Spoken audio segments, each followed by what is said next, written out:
What up, DC Gang? It's your boy DreadHawk. And that's your girl Cash. Back with another video, gang. Okay. Hey, you see y'all want us to do this at Disney World RICO inside the largest crew takedown in Florida history. Damn. You know, always gotta be in Florida, man. Them Florida boys crazy, man. But yeah, everybody go ahead and tap into this. Make sure y'all like, comment, and subscribe, man. Check us out on Instagram as well. Ready to get into it? Let's get into it. When you come to Orlando, you think about Disney. Even though we ain't never been to Disney and shit ain't sweet, but people think about Disney when they talk about Florida. When we think of Orlando, we think of Disney World, we think of Orlando Magic. Why everybody getting that cussed up to Disney and all that? I don't know. I guess that's just how they see it from the outside. Well, the FBI typically doesn't telegraph our moves. What I can tell you is that these two gangs, the 438 gang and the Army gang, have got our attention now. The other 5 already in custody are responsible for nearly $2 million in stolen property, 59 stolen vehicles, and 19 stolen firearms. 1.9 million stolen, 59 stolen. You might as well say 60, probably more than that. Probably more than that. More than that firearm. God damn.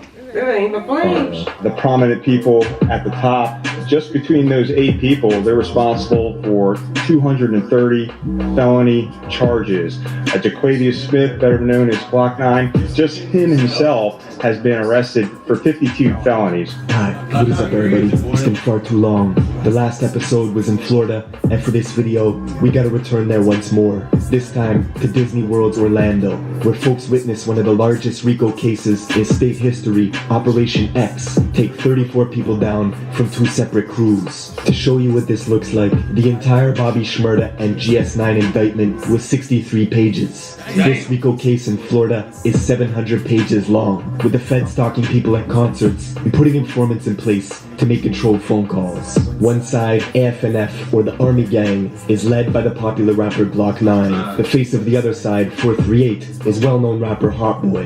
Both of them were good friends coming up in the industry together till it all went left, escalating into this year-long war that came crashing down quick, with folks hanging out the windows of cars, wielding AK-47s in broad daylight, hitting daycares and memorials. The city saw 30 back-to-back shootings in 6 months, and it forced Orlando to bring in the MBI, or Metropolitan Bureau of Investigations, basically Florida's version of the FBI, who built this whole case using wiretaps, Instagram, and evidence they found on people's phones. Sometimes thousands of photos and videos that map out drug routes from Orlando to California, with folks taking trips back and forth, smuggling hundreds of thousands of dollars in suitcases, flying girls out separate to bring the product home, where they launder the profits through cars, guns, and show dogs. Glock 9, who signed a $2 million deal with Young Money and Birdman when he was only 18, now faces 52 charges, including frauding the government out of $10,000 through a series of PPP loan scams that got intercepted when he tried showing it off to his friends on Instagram.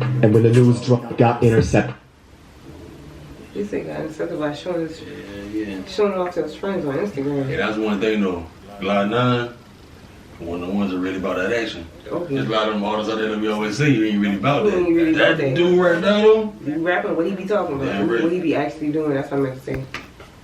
when he tried showing it off to his friends on Instagram. And when the news dropped of a pending RICO charge, his once friend turned rival, Hot Boy, decided to go on the run, and then turned himself in, but then went on the run again after they revoked his bond.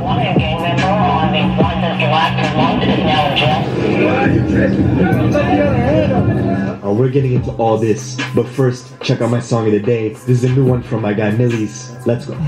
This is probably one of the wildest stories I've ever covered, and in order to understand it, we gotta travel to the tourist capital of America, home of Walt Disney Entertainment, with 70 million visitors coming in and out each year, Orlando, Florida. But there's a part of the city they don't show, the infamous ghettos of West Orlando. Backcountry roads, dry industrial land with scattered housing complexes and homes. It may not look like much, but it got so bad in the 80s and 90s, they gave it the nickname Warlando. It's a war going on in Orlando, and I'm not saying like a big war, it's just a war amongst ourselves and all this killers. But 3 artists from there were making a way out. Glock 9, Hot Boy, and Pootie, each from a different neighborhood with a unique Florida sound. And where most cities have problems when 3 artists are coming up, these 3 were helping each other, sharing blog connections on WorldStar and Say Cheese TV, making songs together. We always like tied in, bro. Like we were like brother. We sleep with these jits, like every day be around these same jits. I don't know, shit went left. Yeah, that shit went left. The first to really blow up was Glock 9, with his massive song called 10%, hitting 35 million views the summer of 2018. He had such a raw talent and energy that 2 months later, Birdman and Young Money would sign him to a $2 million deal. It inspired his friends Hot Boy and Pootie to take music more serious. But Glock 9 was unpredictable. He was wild. You tell him there's rules, he was breaking them. You've been in jail more than 10 times? Yeah. You're 18 right now? Yeah. You've been in jail 12 times? Yeah. Arrested for everything from possession of burglary tools to guns, he went from stealing cars in GTA at 11 to snatching real cars at 13.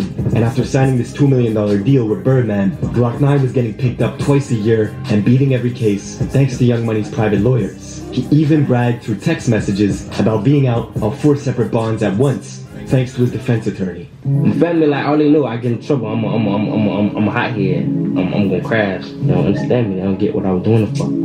2018, the year he blew up, his friend Hot Boy was serving 2 extra years in a Florida detention center for wrecking the place. But one day they gave him a 24-hour pass to go home, and he went straight to the studio to record music with Glock 9 and Pootie, creating this song Hooligan, which would have been a massive record, except they would never release it. Glock 9 was burning bridges left and right. He had a falling out with Say Cheese TV, one of the largest bloggers and platforms to exist, who's promoting him. Pussy, you don't got more money than me. Pussy, you ain't gonna last long, no, baby. That's why your own niggas switching up on you, cause that money gets to your head. You haven't made it yet, bro. By the time Hot Boy got out of juvie, on the outside, Glock 9 and Pootie started going at each other, leaving Hot Boy caught in the middle. Why is there no Hot Boy Glock 9 records, no Pootie Hot Boy records? Shit just went left. Shit went left. You being cool with both of them, do you think you could kind of squash that beef? You tried before. Yeah, I just tried. Yeah, that shit dead. But with the release of these RICO papers, the feds paint a picture of a bunch of crews competing to further their own interests. It wasn't just music they were into.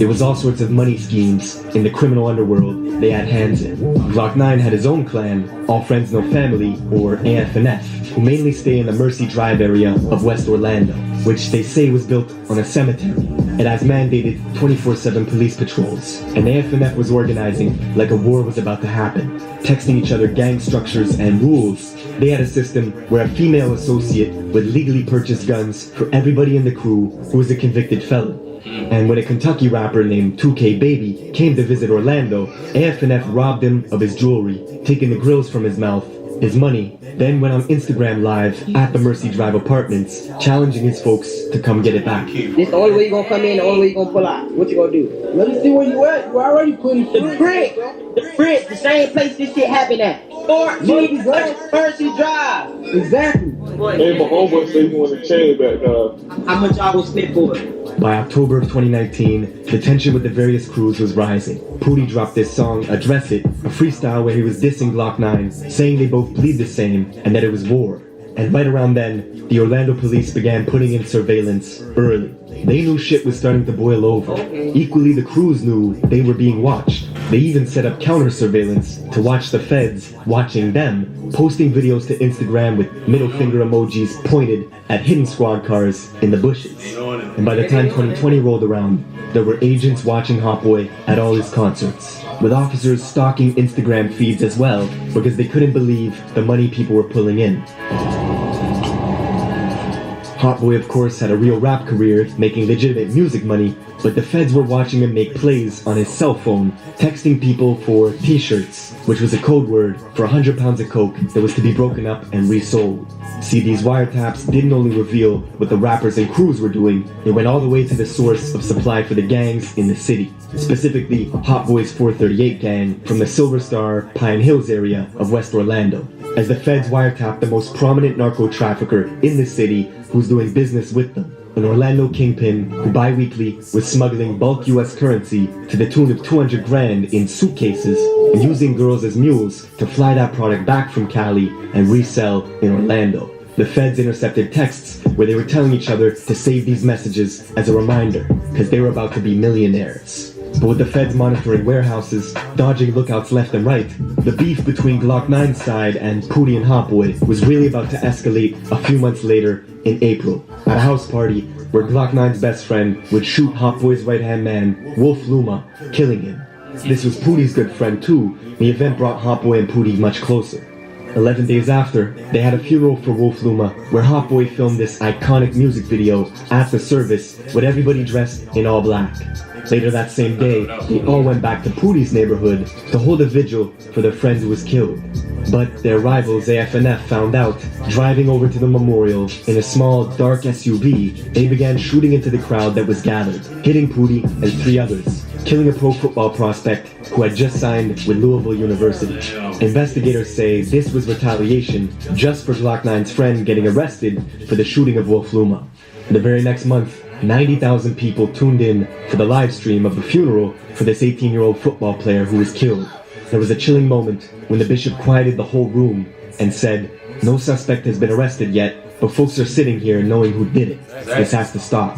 See, Glock 9 and others in AFNF had set up this network of unemployment scams across various states in the country, with a database of names, addresses, and credit scores, all saved on Glock 9's phone. He was using these scams to pay for the bonds of lower-ranking members that got jammed up. That way, they could fund this war for a long time, choosing to discuss business over FaceTime to prevent the feds from listening in.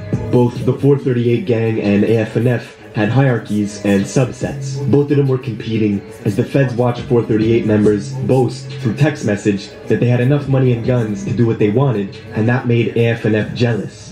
By the summer of 2020, the beef even spilled out of town into Jacksonville, Florida, with Glock 9 putting out this song on the 1st of July called Criminal Minds. And in it, he says his enemies were clicking up making teams. He was actually talking about the well-known rapper Fulio out of Jacksonville. How you watch your mama get pumped? You got shot in the ass, and you wrote a statement. All 3 of them things did not go together. Well, you tripping. All because Fulio would take a photo with Pootie, and this made Glock 9 mad. So he started dissing Fulio's deceased friends, and it caused Fulio's enemies from Jacksonville, like Queso, to then click up with Glock 9, where there was even almost a massive brawl at a mall in Atlanta when Queso crossed paths with Pootie, and things were seconds away from turning dangerous. Oh, you can't stop all y'all. Y'all get to shoot at them crackers. Them crackers can't stop all y'all. Oh, what is this talking about? Do it. They running up on niggas' ass in the mall, boy. But back in Orlando, the OPD was concerned there would be a string of shootings very soon, and they were right.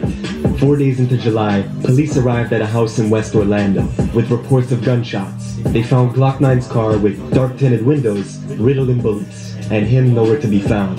Listening in on phone calls, the feds learned of new strategies AFNF was using to avoid police when they were going on missions. They were riding around in rental vehicles with dark tints to see if they would get pulled over frequently in case they had to gun it in a high-speed chase. They were even going to put white boy stickers on vehicles so the police would think it was white people in the car and not try and stop them. 4 days after they found Glock 9's car abandoned with bullet holes in it, one of his friends, who went by the name Baby Joker, was driving around deep in 438 territory looking for rivals to tag. They pulled in at a place where one of Hot Boy's good friends stayed at, driving a gray Dodge Challenger, and began firing at folks, with people scattering all over the yard. Hot Boy's friend reacted quickly, running inside to grab his Draco, and came back, shooting at Baby Joker in the gray Dodge Challenger, which at this point was stranded in the middle of the road with the driver's hands all shot up, unable to get away. Baby Joker was dead. The craziest part, Hot Boy's friend, the guy they were aiming at, was someone they knew since they were kids. This particular shooting would get referenced in a lot of music, as 438 boasted about this failed hit attempt. In his song Left Lonely, Hot Boy tells Glock 9 directly, "Your little stepper ran down and he died."